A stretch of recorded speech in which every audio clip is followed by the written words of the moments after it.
Welcome back to another episode of the AV Experience. This is AV Experience episode 9, maybe 10, something. I always lose track. But anyway, happy Sunday to everybody. Hopefully you all had a great weekend and you're culminating it with, for some reason, watching all of us, Jonathan and myself, this fine Sunday night, morning or afternoon or evening, wherever you are in the world. Hopefully everybody's been solid.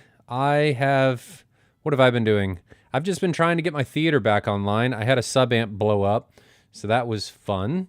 Then I realized I got the wrong sub amp. So Ascendo makes two different sub amps. Well, they make several different sub amps. One is an IS, one is a non-IS. The IS being infrasonic, and the infrasonics are 2-channel.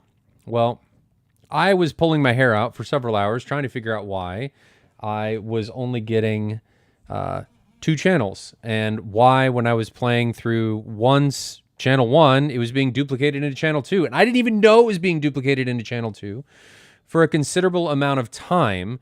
I thought I wasn't getting anything. I thought I wasn't getting any signal because I'm a ditz and didn't realize that 2 subs were playing when it was actually, sharing the signal. Didn't realize that was going on. So took me at least a couple hours to figure out that was happening, that I was actually running into a couple different channels, and the stacked subs were playing together. So after 3 hours, I figured that out. And then I'm sitting here like, why are they duplicating it? What is going on? Why am I getting output when I only see the signal coming out of channel 1? Why is it also coming out of channel 2? It was no idea what was going on. I said that I was pulling my hair out to Jeffrey, and then I remembered that I don't have any hair. So that statement really didn't work, but it was a hypothetical, so he got the idea. At least hair on the top of my head.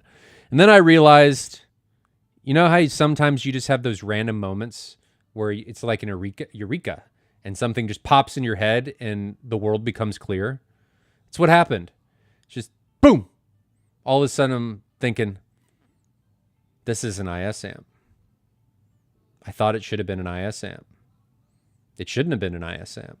It should have been a normal amp because the IS amps are 2-channel only. And the behavior I was seeing was totally normal behavior from an IS. What is wrong with me? Hours wasted that I'll never get back. But it was a journey. And then, to top it off, then I couldn't figure out why I wasn't getting HDMI output. So I had 2 issues going on simultaneously. Why am I not getting HDMI output? Why am I just getting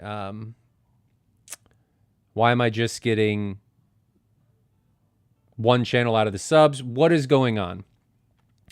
So I fixed the sub issue. Then I go back and I look at the HDMI issue. And first part of that is it wasn't plugged in. So all of us are not immune, no matter who you are, of things not being plugged in. So then I got that plugged in, and then I'm sitting here like I can see Apple TV. Apple TV works, but it's an 8x8 matrix. Why am I not seeing anything else? So trying to figure it out, going through, changing cables, doing all that stuff, and I get down to where the Kaleidoscape is. And you guys have probably in the past heard me complain about the Kaleidoscape a little bit. And the Kaleidoscape, I had to put a splitter in to regulate the voltage coming out of it so that the matrix was happy, because it didn't like the voltage that was coming out of it. So I would constantly get signal drops. Inconsistently, but constantly. Every few minutes to 30 seconds to 10 seconds. Once they started, they would just get worse. So the splitter fixed that. Guess what was going on with the splitter? Its output, because it was actually a switch and not a splitter, was sending out of HDMI 2 when it should have been on HDMI 1. Why? Why does this happen? Why have I wasted hours on my Sunday troubleshooting this stuff when it was all my own doing? I'm like, curse this hardware. Nothing is working. This hardware is terrible. It should all go in the dumpster, and it was my own fault. I should go in the dumpster is what should happen at the end of the day. That is what should be going on, because I failed at all of that. Didn't work. Then it worked because I realized that I'm a moron and wasn't doing something right. So, what can you do? So today's topic, after you've listened to all of my shenanigans for the weekend, today's topic is, what should you buy first? And what should you wait to get until the very end? And sorry, I'm just making sure I'm on the right thing. So feel free to weigh in on this topic at any given point in time. What I think you should do is try and wait for as much of the technological stuff as possible until as close to the end as you can, because the room is going to take a while to design. And all too often I see guys, I'm going to buy the projector now. I'm going to buy the AVR now. I'm going to buy the speakers now. And then they end up waiting. They end up sitting in a closet or in the garage, and they can't use them. And there's some problems with that. Not only does technology continue to churn on, but the other problem with that is your warranty starts. Your warranty doesn't start when you open the box. Zach, I don't know where Jonathan is. We may have talked about doing this next Friday, and I am a dunce and forgot, but no Jonathan right now. He has a life, unlike me. I am the one that has no life, like from South Park. Can you guys visualize me in the home theater space as that guy? But what people end up doing is they get these pieces of technology, the projector, the AVR, the speakers. Speakers are a little... You can kind of get away from that. Sources, all that kind of stuff. They buy that and then they don't use it. I get why they buy it. They buy it because they're excited. They buy it because this is a cool, shiny new toy. I want to buy it. I am the same way. I have no self-control. I cannot keep myself composed for this. And I just pull the trigger and it will go sit. I am totally guilty of this. I do it every time. It doesn't matter. And I will be like, I'm going to get it. And then I'm going to use it somehow in some kludgy way. And then I either can't figure out how to use it and I get frustrated because I'm not using it properly, or it sits in a box and I'm just wasting time and money. So his Bible study, Big Jack, I think you're right. So I think we were going to do it like on Friday, and I probably screwed that up. So anyway, try and save as much of the technological or technology piece until the very end. Try and focus on the room. I've mentioned this before, where I think we're engineering rooms incorrectly. We're trying to build a room around the technology when we should actually be using the technology to fix issues in the room, right? That's how this should be done. But most people, including myself historically, before this last room we built with the Mad VR Experience Center, don't do that. We have a tendency to buy all this cool equipment, and we're like, oh, this speaker, I think this is the coolest speaker, and then we try and jam it into a room that really has no business with that speaker in it because it doesn't fit well with the design of that particular room. People really need to take a step back, look at it from the big picture, and try and look at it as, how can I make this room better? What equipment can I get that will complement this implementation instead of trying to make the room complement the technology? That's fundamentally wrong, and the entire industry has been doing this. So it really doesn't make a whole lot of sense for why people do this in the grand scheme of things. I get why we as people do this, because we are flawed and we want to spend money, right? We want the new stuff. We have a desire for material things. I get that. That's why we do it.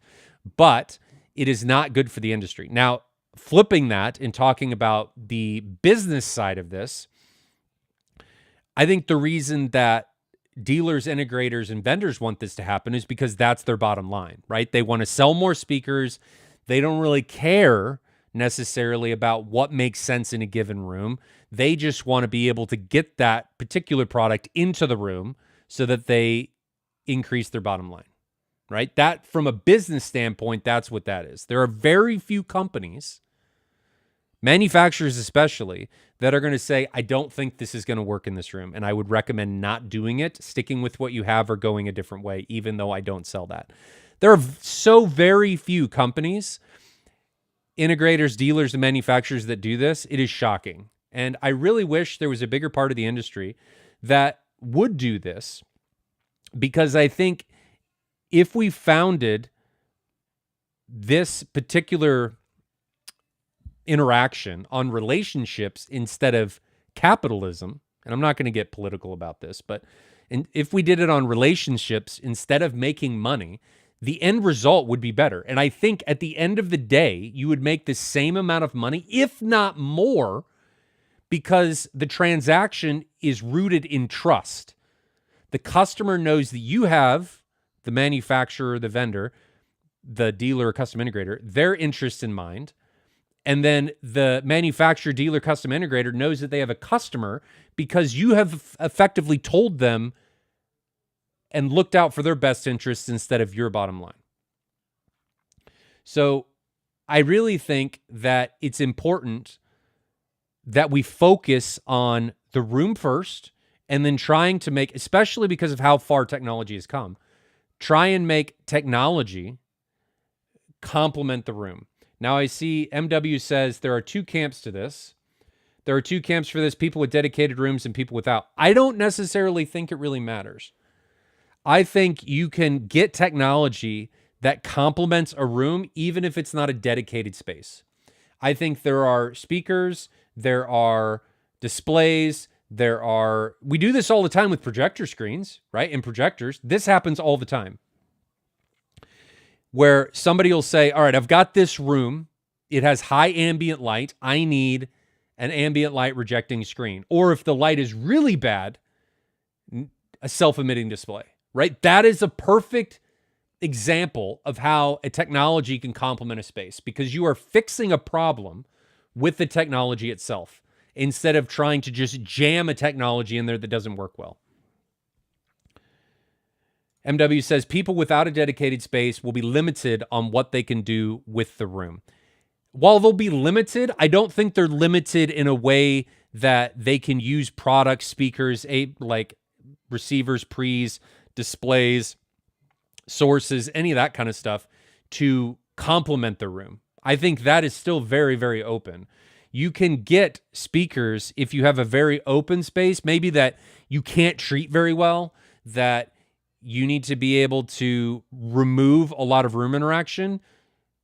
A more directive speaker, like a Martin Logan electrostatic, because it's so direct, may work in that situation. Now, a compromise there is you would have to make sure that that speaker, its backfiring wave, is able to be dealt with in the room. But that is an example of how you could maybe go about fixing a situation where you're not able to treat the room appropriately. Find a speaker, if we're talking about speakers as an example, find a speaker that fits into that space, instead of just going into a room and say, or into a showroom and saying, all right, I like the sound of this. You got to figure out what part of that, not only the sound that you like, but the objective science behind it that works in your room. How is sound going to propagate in your space? How is that speaker going to interact with the space as a whole? And this is something that I really think needs to be paid more attention to. And we, as enthusiasts, as an industry, really need to focus on. Because if you do this, at the end of the day, you are going to have a better experience. It's just going to be flat out better. Bar none. It's just going to be better. So let's break this down. Let's start from the direction that I think you should go and build from there. And, you know, I'm kind of flying by the seat of my pants here. So if you disagree, chat, let me know. I am going to try and get some questions. So I'm starring some things as they come up if I don't bring them up immediately. But let's start where I think you should start and then build from there. So where I think you should start, check on my daughter real quick. All right, she's playing on the iPad. Yeah. Sorry, I'm watching my daughter upstairs because my wife had to go get our son. Where I think you should start is with the room, right? The room is where you need to be. It's where things need to begin. If you don't start with the room, you are creating fundamental problems with the overall experience that could have been dealt with very early. Now, I recognize that some people aren't able to deal with the room because maybe the room already exists. You can't do anything with the base level room from the ground up because it's already there, right? But let's say you've got blank slate. What do you do? And some of this is budget considering. So you, depending on how much you want to spend in this space, take that into consideration. You want to do sound isolation in some way, shape, or form. You want to be able to deal with and contain as much as possible the sound waves. And the harder this gets more difficult with lower frequencies, right? Because your wavelengths get much, much larger. So I'm not going to go into the specifics about what you should do in a particular room, but I will say, just because that's probably an easier way, and because there's a lot of budgetary constraints and stuff there, deal with the creation of the room. Examples of this are double stacking drywall, gypsum board, OSB, green glue, doing things like Risset clips or whisper clips, decouplers, dealing with HVAC noise, dealing with hush boxes and inlet-outlet ventilation for the projector, dealing with all kinds of stuff like that. The door is a big consideration that a lot of people don't think about. The floor, the ceiling. We talk a lot about the walls, and then everybody just wants to say, throw carpet in it. Well, the problem with carpet is a broadband, high-frequency absorber. It's very thin, right, depending on the carpet. Most carpet isn't hugely thick, and then you got to consider the pad. I get that. But it's not all that thick. So really what it's going to do is just going to suck out the high frequency and leave everything else. So you're going to lose everything that's up top. So your more directive stuff, you're going to lose it all.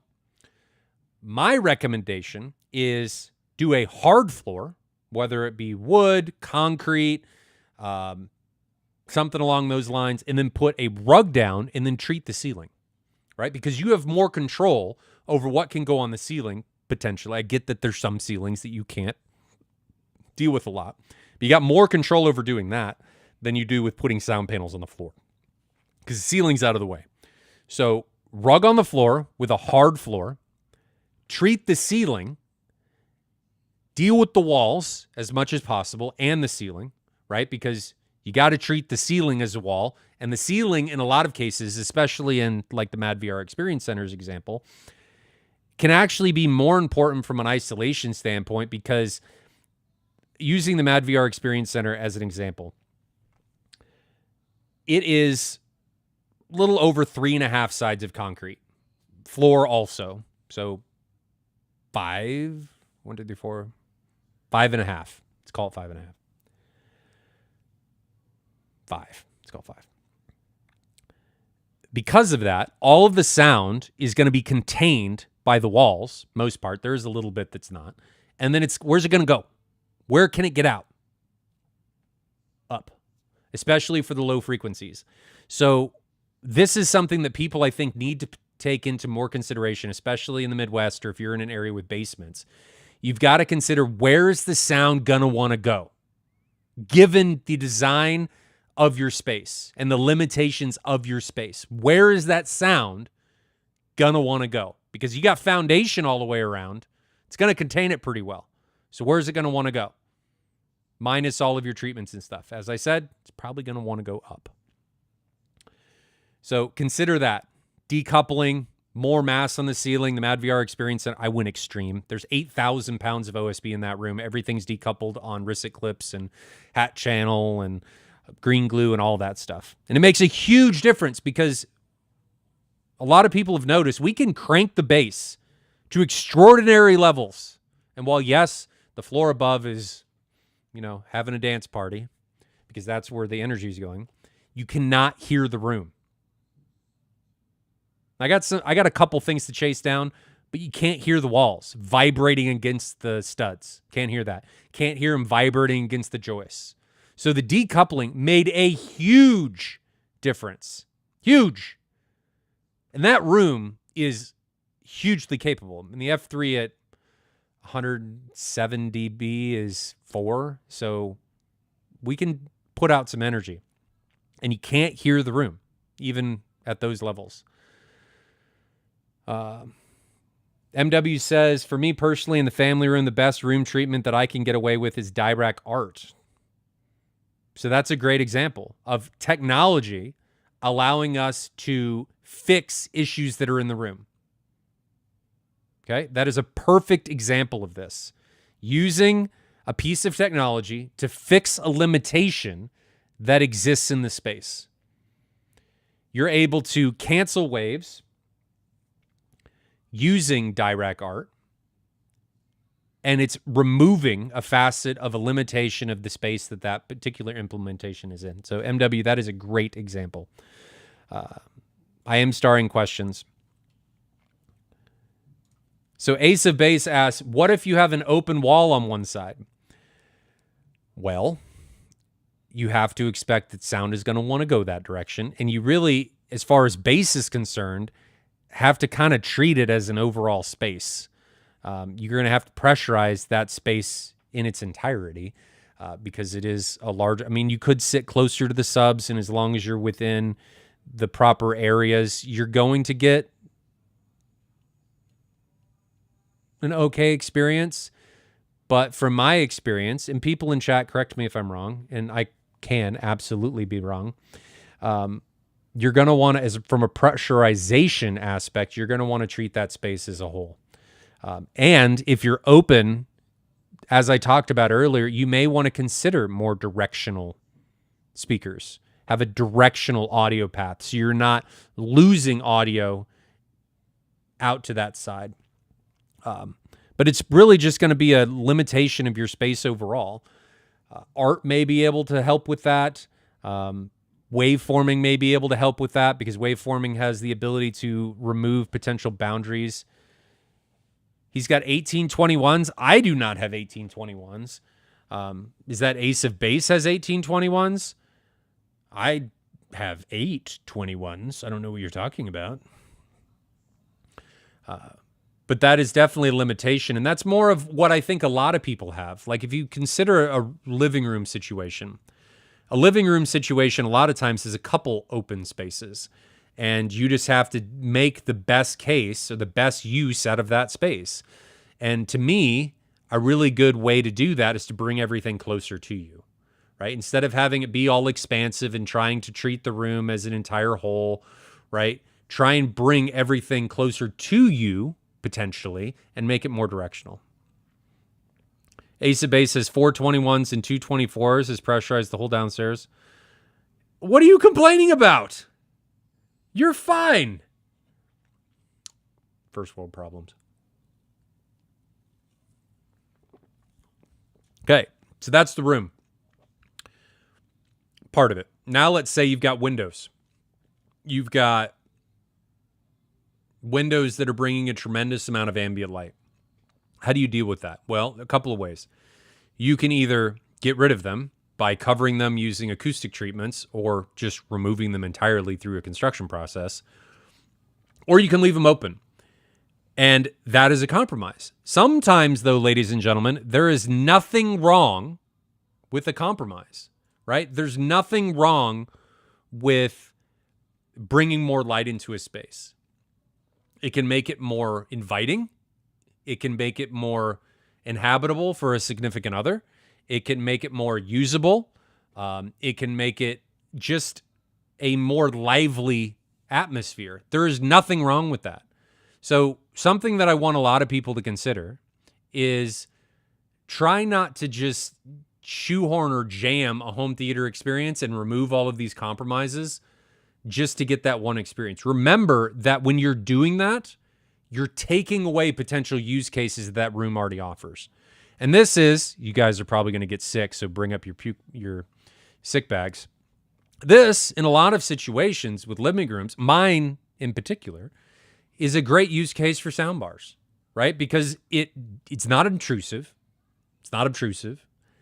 It fits right underneath the TV. I can hide a subwoofer somewhere that's just giving me a little bit of something so I'm not upset about the TV speakers. I'm not worried about the overall experience because I know the limitation of the space overall, right? I know that this is a compromise that I'm creating, but it also allows me to use that space in other ways that I wouldn't be able to use if I was covering those windows. So people have a tendency to just go and say, I'm going to remove all the light from my living room and I'm going to make it a dedicated home theater because that's what I want. But they forget that that room is being used for a lot of other stuff. And though you don't think about it consciously, subconsciously, a lot of people, not everybody, a lot of people don't like sitting in the dark all the time. So you can use lights that have controlled dispersion to avoid light spillage on the screen. Peter, that's a great example. If you don't have windows, we're talking specifically about windows here. So windows, they're a little more difficult to treat, both from a light perspective and from an acoustic perspective, because if you treat them in a lot of situations, you're removing the benefit of having said window. You can use shades, you can use curtains, but a lot of the heavy curtains are kind of unsightly. So just things to think about. I can open the blinds, but can black it out at any time. Yes, but remember, it's an acoustic thing too. And some people are more okay with those compromises than others will be. My wife, for example, would not want me putting heavy drapes and curtains in the living room, even if I didn't have a dedicated theater. She would not like that because it removes the function of that room, right? So it's always a give and take. Now, if you do have those windows or you do have ambient light, a perfect example of technology, as we said a little bit ago, ambient light rejecting screens with projectors, a more lumen capable projector. Sometimes, a lot of times in that situation, if you're going for more lumens, you're going to sacrifice contrast in a lot of those situations to get that extra lumen output. Maybe go into, single chip DLPs if you're going on the higher end, or business class projectors that are not really concerned about contrast, but you're going to go with a more lumen capable display to burn through that ambient light. Steven says, I filled my window with Roxol and covered in balaclava fabric. Now it's an acoustic panel. Yeah, that's a great example of a way to get rid of a window. My point, though, is that maybe you don't want to get rid of the window because it is a compromise, right? You're fixing an acoustic problem and an ambient light problem, but you're giving up the window. So it's a give and take. Everything is a give and take. There's no free lunch. What were we saying? Or LED wall or large TV? Yeah, direct view displays, LED wall, large TV, totally possible. The problem with LED walls, though, is heat generation. Think like plasma, right? Plasma, I still have one up in the guest bedroom. Massive heat generators. A lot of LED walls are exactly the same. And a lot of times when you get an LED wall, you're kind of married to it. They're more difficult to get rid of. They're more difficult to install. They are getting simpler and the prices are coming down, but they're still pretty expensive. I mean, the 1.5 millimeter pixel pitch was $100,000 at CEDIA from a bunch of different manufacturers. And you've got to put a bunch of stuff on the walls. You got to do a bunch of things to make them work properly. You got to align them. They're just pains. So that is an option depending on the situation. Absolutely. Large TVs, they are getting larger. TCL now has the 115 inch, though that is quite large. The issue that I would have with something like that is if I tried to get something like that down to the basement, I don't think it would fit as a single panel. I think it's too tall. So they're getting to the point where they almost have to come in different panels because they're getting enormous. Like, how do you even transport that? Getting to the point where it becomes difficult to put in the back of a pickup truck. Ace of Base says UST with ALR screen has definitely been a great thing for us, though. Yeah, that is a perfect example of how to potentially get around the shortcomings of a room. You're putting the projector right next to the screen to minimize lumen loss. You're using an ambient light rejecting screen that rejects light from certain directions. So that's definitely a good example of this. So ambient light projecting screens, projectors, AVRs, and pre's. So this got brought up by MW a little bit.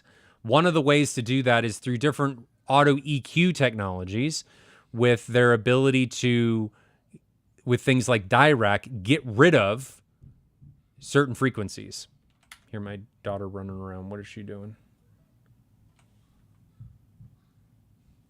Hold on. Okay. Using different auto EQ technologies such as Dirac to get rid of standing waves, right? So that's a great example to potentially treat modes and nulls and different issues that exist in a space and potentially remove boundary interactions. Dirac and the optimizer from Trinov are on the forefronts of being able to make that possible. Dirac, I think, they're trying to do a bit more with the technology. Optimizer with Trinov is really focusing on the ability to treat bass standing waves. So they're focusing more on the low end and taking a more focused approach than Dirac is. Dirac is trying to use everything up to a certain point, but they're trying to use every speaker. And that can have its benefits and it can also have its cons, right? So one of those cons is because it's doing things with support, it's potentially also creating volume or SPL at frequencies that you maybe don't hear. So the speaker's working potentially harder without you necessarily noticing. And I actually had a customer who had a implementation calibrated by somebody else, and he had multiple surround speakers blow up. They didn't blow up before when it was just Dirac. They blew up when it was art. So that is something that people need to be aware of, and it is a compromise of going and using something like that technology. Stephen McRae says, I know Barco requires something like 4 plus 20 amp breakers. Is it safe to assume the other manufacturers are similar? I think that's a good, safe assumption that everything's going to require quite a bit of power in order to make this work. Ace of Base asks, because I was talking about how to get a large display, and I didn't think it would fit down the stairs in my basement. How did you get the 50 in your basement? Oh, I definitely need that MadVR core, though. It's definitely next on my list. MadVR it's a game changer. Ignorance is bliss, though, my friend. Once you see it, it's going to be difficult to ever watch something without it. Back to the 50 question. The 50 didn't fit. We tried, and it didn't fit because I'm a nunce, and it was too tall. I didn't measure correctly, and it would not fit down the stairs. So we ended up having to store that cabinet, take the driver out again, and have Doug Chappello custom build a cabinet in the basement. But while we were at it, because we were building a new cabinet, we thought, let's double it. So we doubled its size. It's now roughly 110 cubic feet of interior volume. It has bracing every 8 inches and used roughly 20 4x8 3/4 inch sheets of Baltic birch to create with almost no waste. So she's a beast. Weighs over 2,000 pounds. Thing's a hoss. It is never leaving the basement. It'll double as a panic room. What happened to Youthman? How come he isn't on these anymore? Anyone know? So Youthman and I had a parting. I'm thinking of the word amicable, I think is the word. So no hard feelings. It was just two different directions. I think M-Wave got to be a bit much, and we decided he wanted to start Obsessed Home Theater. I wanted to carry on doing this stuff. So that's where we're at. That's why he is not here, and Jonathan and I are doing this on our own. So talked about displays, how to get around that, back to speakers, depending on the situation. This is one that I don't think gets talked about enough. We talked about limited dispersion and being able to take the room out of the equation. But the one that I don't think that gets considered enough is maximum output. And I think it can be confusing for some people because you'll see a speaker say, oh, its maximum SPL is, 106 dB. That means it's above reference capable. But what people don't think or consider is that that's at 1 meter typically. So it'll do above reference right next to the speaker. And if your speaker is like here, kind of acting as a headphone, that may work. But when you start getting further and further away, especially for your LCRs and your rear surrounds, because those are typically the furthest away, you're going to run out of headroom really, really, really, really fast. So that 105, and remember, this is not without room gain. This is just anechoic. Let's say your LCRs are 4 meters away. Well, you're going to double distance twice, which means you're going to lose roughly 12 dB. So let's say you start at an average speaker efficiency is like 87 dB. Well, now you're down to 75. And then it takes a doubling of power to get 3 dB back. So you've got to recover 30 dB to get back to reference. For most speakers, it's just not possible. It won't happen. And that doesn't even consider EQ. Because remember, when you're dealing with EQ, a lot of times you're needing to boost. We're trying to increase, even if it's just 3 dB. Remember that 3 dB, what I just said, doubling of power. So even if it's just 3 dB, even if it's 1.5, 50% increase, people don't consider that. And they get themselves into situations where their speakers distort, they blow drivers, they get into a room that is uncomfortable to use because of the distortion, and they think it's something else. And then what typically will end up happening in those situations is they will simply just, I'm going to go get a different speaker, right? This one's giving me problems. I'm just going to go get a different one. And instead of getting the speaker that is right for that room, or treating the room if it's actually not been treated and they're dealing with sound ping-ponging and bouncing around the room and coming back and creating its own level of distortion, they're just either ignoring the problem and causing themselves to spend more money, or they can potentially make it worse. So make sure, if you're going to go down that pathway, that you get a speaker that is going to benefit and be capable enough of your given listening habits. And I encourage everyone, if you're going down this for the first time, or thinking about doing something for the first time, or making a big purchase, there's actually a couple things that I would recommend specifically on the speaker front. One is, get a speaker that is way more capable than you think you would need. Because what'll happen a lot of times is you'll end up listening louder than you think you're going to. You're going to be like, this is cool, I'm going to turn it up. And that's what happens, right? Because maybe you're used to listening on a sound bar or a TV or something all the time, and then you get speakers, you're like, this is awesome, I'm going to turn it up. And then you just progressively get louder and louder and louder and louder. And then at some point, you're just out of headroom. Out of headroom. And you're either going to run into distortion because the speaker, amplifier, or something else, the signal chain is running out of gas, or something's going to blow up. So always, in my opinion, get a speaker that is more capable than you think you're going to need. And not only for that volume's sake, but also for audio EQ and manual EQ. Because if you're right on the fringes, remember, a lot of times the harder we push something, the more distortion is creeping in. It's going up, it's up, it's up, it's up, it's up, it's up, it's up, especially at the lower frequencies. So as the frequency drops, you can see this a lot of times on compression testing. In the last video I did, you can see it in the compression testing.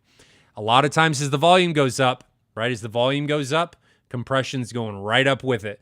So those are things that you need to consider on that front. The other thing to consider, and I don't know that anybody's really talked about this, is, Nicholas, I'll come back to headroom, is people have a tendency to want to just buy everything at once.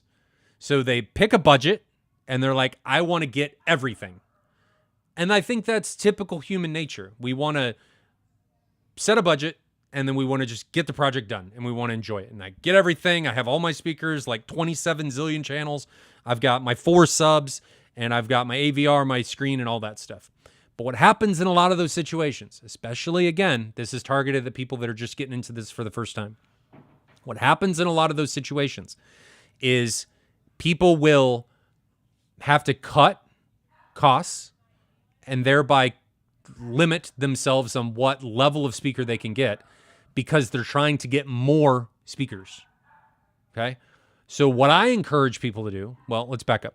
And by limiting the capability of those speakers based on cost, because usually as cost increases to a certain point, so does performance. By doing that, they are getting into the situation that I just talked about. They are getting into the situation where they are limiting themselves on headroom. Headroom is the amount of like excess you have above. So if your normal listening volume is like, I don't know, this is just an example of how to do this. Let's say it's 75, but your speaker is 121 dB capable, right? I'm not taking in the distance and anything like that. You've got, what is that? 30 plus 15, 45 dB of headroom over that. And as Ace of Base just brings up, certain driver technologies like Silk Domes they're going to give you more limited headroom. They're not going to be able to get to the volumes that you want. If you look at a technology like PerListen, they have tried to get around that by stacking, right? 1, 2, 3. So you've got these multiple drivers that are allowing you potentially to get more headroom. If you think about like stacking stubs and you're getting a benefit from the driver and the power, right? It's the same type of thing when you're stacking those tweeters. So as you do that, you can get kind of around that. They are still limited in comparison to something like a compression driver or a line source or a horn or something like that, where they're able to get to much greater outputs because of the technology and the design, but they have other limitations. Where was I going with that? So we talked about, the cost and buying all of the speakers and the subs. So John, you guys have probably heard Jonathan and I talk a little bit about, instead of buying 2 subs at the get-go, if you don't have any subs, buy the most expensive sub you can afford now and then get another one later. And it's the same philosophy. Instead of buying everything, my recommendation is start with something like a 2.1 or even a 2.0. Get the fronts, the LC or the L and the R, maybe a sub, or the LC and R and a sub, and spend more money on them. Set the foundation and then add on as you go. Speaker technologies change very, very slowly. So this is a great example of something where you can spend more at the beginning and then add on to it. And you're not really going to hurt yourself because speaker technology hasn't changed much in decades. So I encourage people to try and not throw everything in the shopping cart at the very beginning. Get some select things and spend more money on those. I'm trying to think of a good example of what this happens a lot on.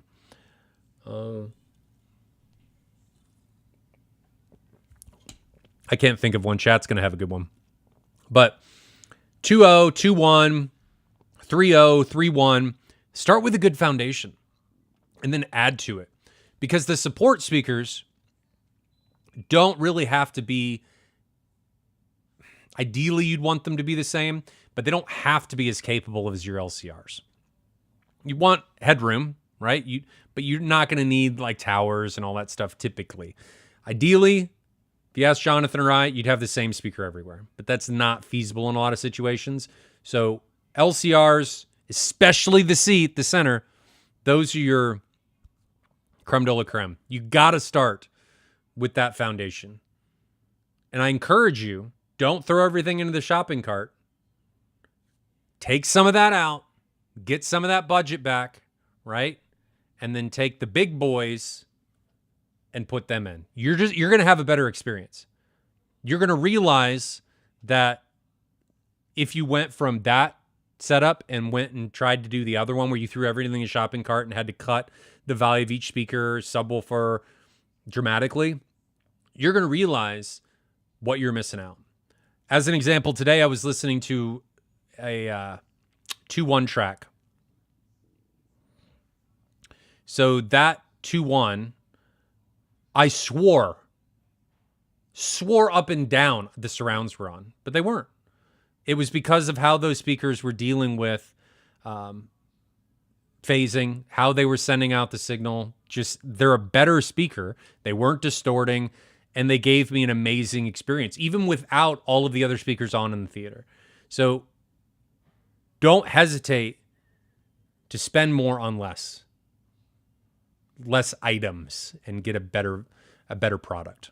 I think you're going to have a better overall experience by doing so. As MW says, the Ascendo 10 Pro, well, just the Ascendo 10 is phenomenal, right? The Ascendo 10 is, I wouldn't really call it budget. It's $2,300 MSRP, but it is, once you start getting into that level of speaker, there's really no other direction to go, right? So let's talk about Ascendo here real quick and what I would do if I was building a new theater. And granted, I know that this may be above some people. I'm not trying to be elitist. I'm just trying to throw this out on the direction that I would take this. Let's say you get a theater and you're wanting to do everything, okay? Or actually, let's say you want to start with the LCR, but you don't have all of the money that you may want eventually. You may have some more money coming in, but you want something now. You could do the 6s for up front, but let's say you're going to do the 10s, right? You're going a little more ham. You're throwing, I don't know what I was going to say. You're throwing something to the wind. You're getting the 10s for up front. Okay. The cool thing about Ascendo is all of their speakers are voiced the same. They're all compression drivers. They all integrate very, very well together. So you get the 10s, the 10-inch woofer with a compression driver right in the middle. Use those for left, center, right. Get a couple subs. That's your setup. Then, a year later, you decide, you know what? I think it's time to add something. And instead of buying the whole thing again, you've now figured out that you want more volume up front. You want your fronts to extend a little bit lower. You can take those 10s, move them to surround duty, get something like 3 12s, 1, 2, 3 for your LCRs, add one more 10, and now you have a 7.2 or 7.1. They are fantastic. And now you have reused everything that you had. And that theater, even if it was 10s all the way around or 12s up front and 10s surround, or if you had 10s everywhere and then 6s on the top, whatever, you're getting to the point in speakers, if you choose wisely, there is nowhere else to go, right? You have already, at that value point, reached the end for most people. That is the zenith, unless you have screws loose like myself. Then there's other pathways. But one of the best theaters I have heard in my entire life was using 12s up front, 10s all the way around, and then 6s on the top. It was fantastic. Phenomenal. And there's a lot of brands that you can do this with. It's not limited to Ascendo. The key is to find speakers that allow you to expand after that initial purchase while not having to buy everything simultaneously at the same time. That's what you need to do. You got to plan your attack. Plan the expenditure. Don't fly by the seat of your pants. I've done that. I'm sure Jonathan has done that. All that does is result in you spending more money.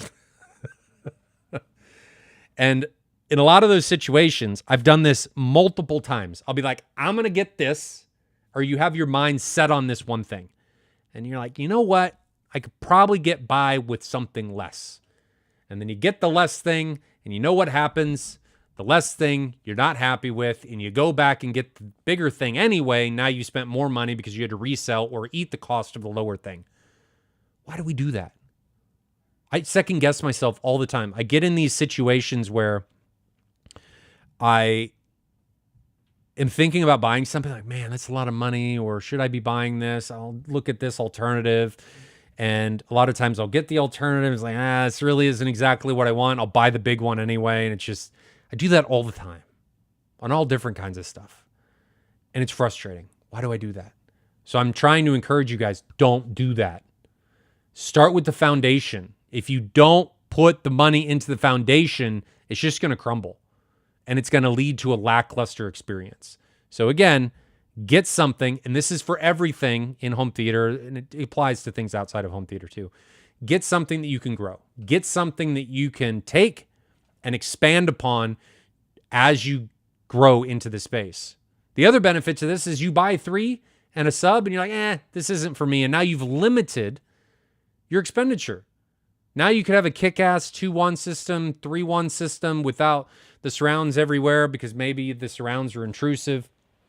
So even if you wanted to get out of the space, you've got a way out. You've limited the amount of product that you've bought. Now you're reselling less if you really want to get out. It's just a better situation. Can you recall when you first heard the Ascendos? The first time I heard Ascendo, maybe this was directed at MW, but the first time I heard Ascendo was actually not long ago. It was a little over a year ago. It was at Atlanta Home Theater. I actually went in there thinking, this is going to be just nothing that I'm going to really worry about. I don't like compression drivers. I don't like horns. This isn't going to be anything for me. Mistake. I sat down in front of 2 Black Swans and the 50, and within half a second knew I was tearing my entire room apart. The room had to come down because these were the upgrade path. Like, this was what was coming in. Ignorance is cheap, guys. If you don't know, you don't know. So that was my experience with them. Let me just go back, make sure that I'm not missing any questions. I'm starring things as I go back.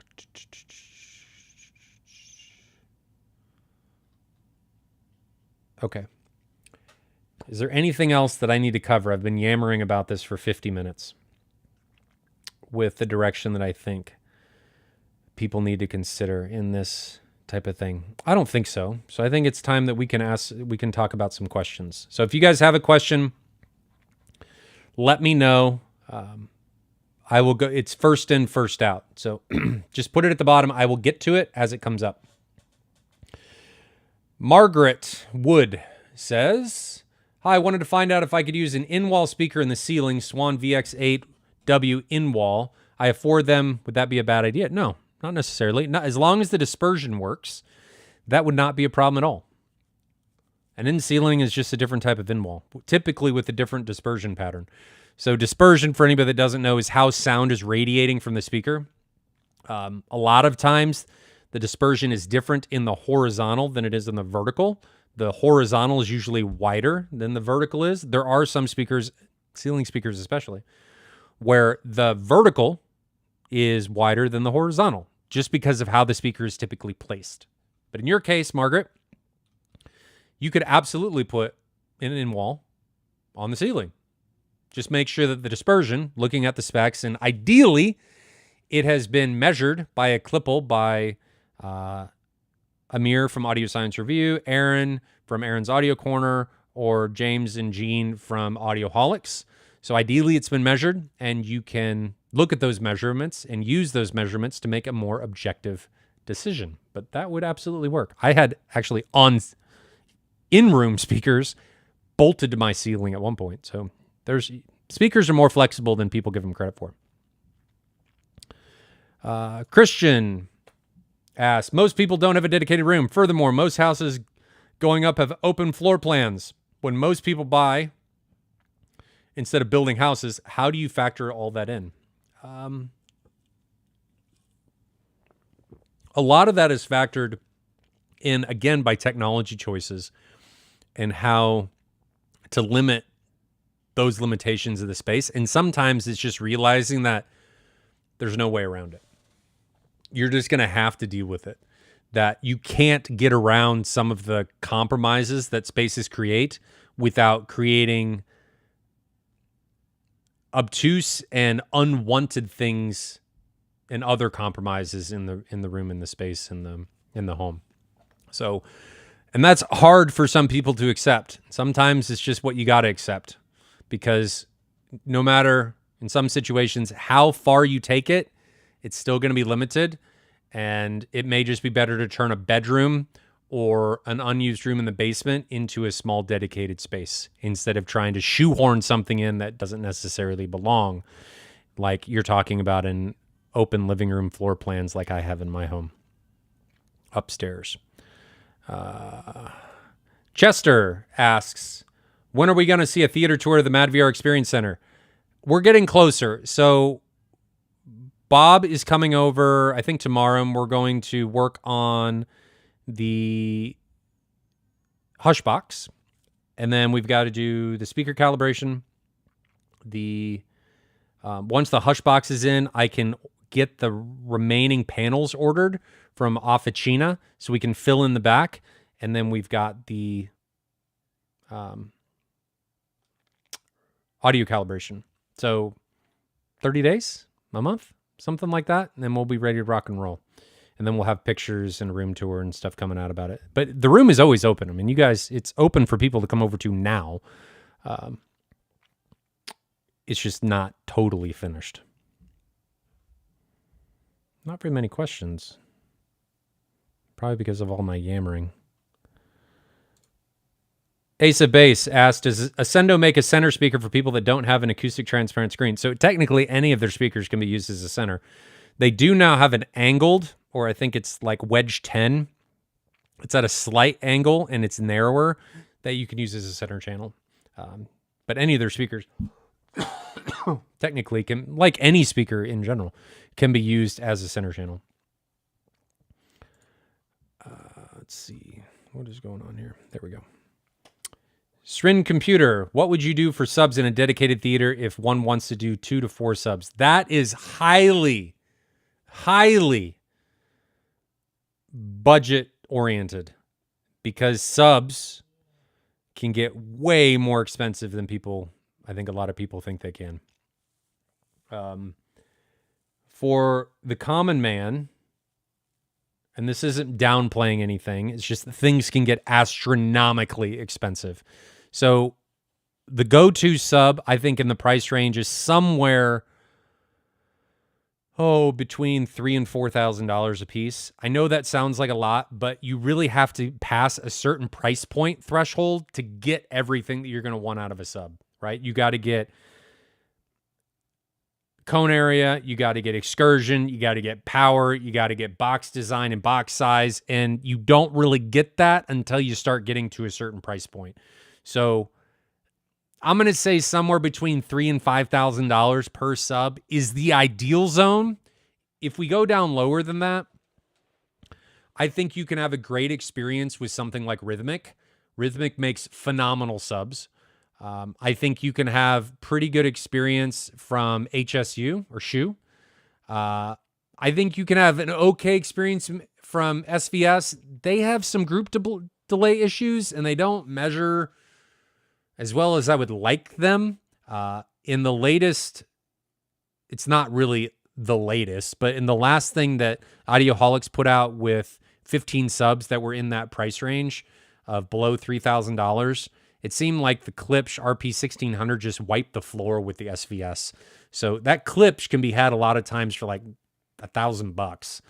It's big. It's a ported sub, so it does have some limitations. You're going to have distortion and phasing changes around port tune that you wouldn't have with a sealed sub, but you're going to have more output. So that's a good one for a not bad price, but those would be probably my go-tos. Where I'd want to be, having experienced what I have, I mean, in-game to me is Ascendo. They recognize the limitations. And here's what I think something else that people don't really consider is that with excursion, a lot of times comes distortion. So limit excursion, you can potentially limit some distortion. What people don't realize is you've got phasing changes with port and driver and different frequencies. And as things go lower, if you're trying to implement different subwoofers together, even if they're the same manufacturer, even if they're both ported, but they're different, you're just introducing a bunch of different issues. And the reason I bring up Ascendo is because Ascendo recognizes that there is a limit and they don't push past that limit. We'll go back to the 10. It's not its subwoofer, but let's talk about that speaker. So the 10, a lot of people look at it and they're like, well, this rolls off at like 100 hertz. That's bad.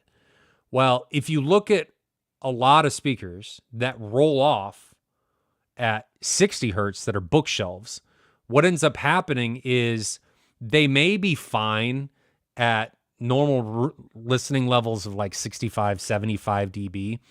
But once you start getting to compression testing and you start increasing the volume, that low end just compresses all to hell. And it does not sound good. So the reason they roll off so rapidly is to remove that potential negative from the listening experience. And you can substitute a higher crossover and you'll be fine. So if you get good subs, no issue. As long as you're not getting into that frequency range of, wrong one, of like your male vocal and stuff coming out of the sub, you'll be great. So I really wouldn't worry about that too much. But just that's something to consider is the compromises. Remember me saying that everything has a compromise. The compromises that manufacturers are making to make their spec sheets look prettier, right? They're saying, oh, we get down to this volume, but they're not telling you what volume they're actually getting for that frequency range, right? What volume? Oh, we get down to 40 hertz, but what volume are they actually capable of playing at 40 hertz before they start compressing and having astronomical levels of distortion and risking blowing something up? That's what they don't tell you. Ascendo just doesn't push into that, which is why you have roll-offs on like the 10 of 100 hertz, or you look at the 12 and you're down to, 80 or a little bit less. With room and spur and stuff, you get lower, but if you're anechoic and out, that's where you're going to be. Just carrying on. Stop the upgrade bug.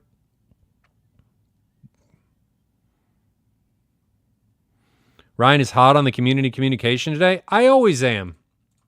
Or I try to. Do I come across as not caring? Is this face that of an uncaring person, Nicholas? Is that what you think of me? That's what I would think of me, given this face. Tried Silversat 9 is a wonderful app. There's a lot of great speakers that would make great Atmos speakers. What is this? New Goonies movie. There's a new Goonies movie? That's new. When did that get announced? I'm excited. I'm not excited. I'm interested to see the new Transformers that I've been seeing commercials for.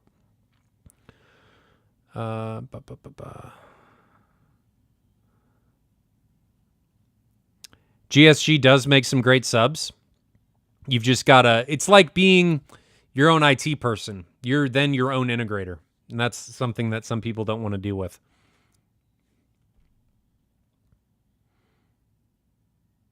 The new SVS 17 is F12 at F12.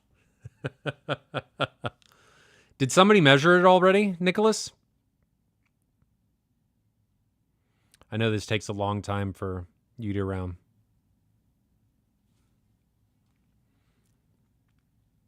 JTR is solid subs too.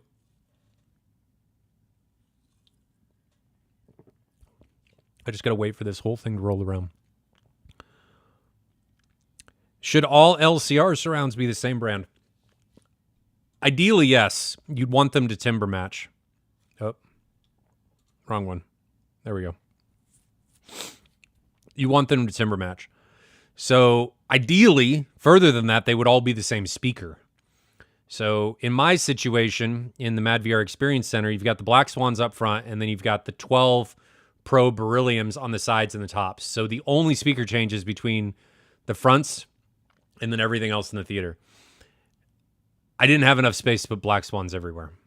There is a theater going in, I think, in Tennessee that is going to have Black Swans as the entire bed layer, which will be amazing. So take that for what it is. But ideal situation, every speaker would be the same. Failing that, same manufacturer, as many speakers the same as possible. There you go. Somebody was saying SVS is capable down to 8 hertz. That's what they say, but I talked about that in the compression chart. The compression video that I released last week was, I mean, I could say that my phone can do 2 hertz because it technically can. You would just have to be in the speaker. They just haven't told us at what SPL it can do 8 hertz. And if it can do that at a reasonable volume without compressing, that'll be amazing. That'll be awesome. But a lot of manufacturers are all about marketing, and until they prove otherwise, until they start releasing measurements from third parties, I don't know why they don't do this, but the good manufacturers do that. Until they start doing that, I'll just doubt them. Because I know why they don't want to do it, because then their marketing doesn't work. Because technically they're not lying. Their speaker or subwoofer does get down that low, just not at a volume that we find appreciable in a home theater. Alvaro says, for above 80 hertz, what are the main sound qualities you would highlight with Alcon speakers?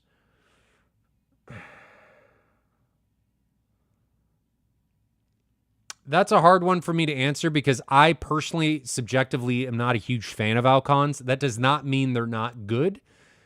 I just don't like the way they sound. It's why I encourage people to go listen to speakers. You know, some people won't like the sound of Ascendo. Some people won't like the sound of JTR. Some people won't like the sound of Martin Logan. That's okay. That's why you got to go listen to them. The Alcons, the biggest benefit to them is they are hugely dynamically capable. They can put out tremendous amount of undistorted volume. I'm just not a fan of the way they sound. Subjectively. Doesn't mean they're bad. Anything else? I think we've reached the end.